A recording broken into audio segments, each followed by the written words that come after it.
మేడ్చల్ మల్కాజిగిరి జిల్లాలో దుండిగల్ శ్రీ గణపతి సచ్చిదానంద స్వామీజీ ఆశ్రమంలో సామూహిక గోపూజ ఘనంగా జరిగింది. పూజ్య శ్రీ దత్త విజయానంద తీర్థ స్వామివారిచే గోరక్షక సేవా సమితి సంయుక్త ఆధ్వర్యంలో భక్తులతో సామూహిక గోపూజ నిర్వహించారు. ముందుగా గోమాత పూజ నిర్వహించి అనంతరం గోసేవ చేయటం మన కర్తవ్యమన్నారు.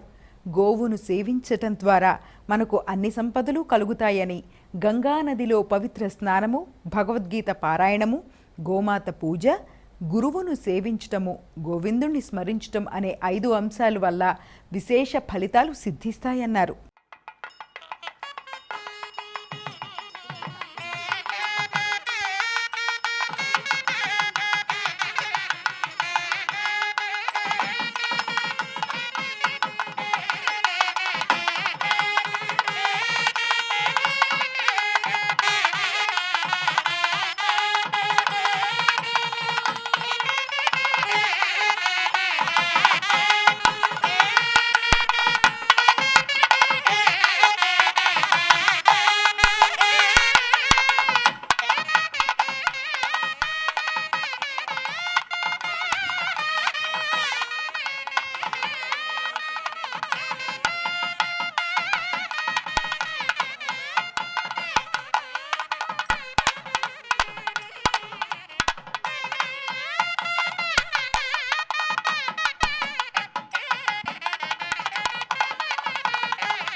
श्री गणपति सच्चिदानंद सद्गुरुभ्यो नमो नमः।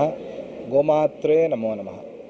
गावों में पुरतः सन्तु, गावों में सन्तु पृष्ठतः, गावों में सर्वतः सन्तु, गवां मध्ये वसाम्यहम् అని ప్రార్థన చేసే దేశం మనది భారతదేశం. గోమాత అంటే భూమాత, భారతమాత.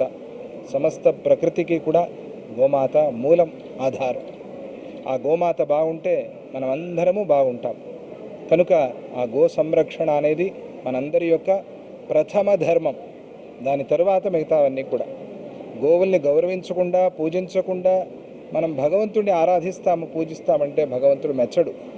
భగవంతుడు మెచ్చుకోవాలి అని అంటే, భగవంతుడి ఆశీస్సులు కావాలి అంటే గోమాత బాగుండాలి. అందుకనే దత్తాత్రేయ స్వామి వెనక పక్కన కామధేను ఉంటుంది. ఆయన వాహనం కాదు, ఆయన గోపూజ చేయమని, గో సంరక్షణ చేయమని మనకి చెప్తూ ఉన్నారు దత్తాత్రేయ స్వామి. అటువంటి దత్తావతార మూర్తి పూజ్య గణపతి సచ్చిదానంద స్వామిజీ వారు ఎన్నెన్నో గోసేవలు, గో సంరక్షణ చేస్తూ ఉన్నారు. ఈరోజు గో ప్రచారక సేవా సమితి అనేటువంటి ఆ సంస్థ నుంచి చాలా చక్కగా మన గుప్తా గారు వారి అందరూ కూడా వచ్చి 5,000 మంది మహిళల చేత గోపూజ అనేటువంటి కార్యక్రమాన్ని చేస్తున్నారు. ఏమవుతుంది దీనివల్ల అని అంటే, అందరిలోనూ గోవు విషయంలో శ్రద్ధ, భక్తి కలిగించటం, గోవుని మనం కాపాడుకోవాలి అనేటువంటి ఆ సంకల్పంతో ఎక్కడెక్కడైతే గోశాలలు ఉన్నాయో అటువంటి ఆ గోశాలలో మనం సేవ చేసుకోవాలి, గోసేవ చేసుకోవాలి.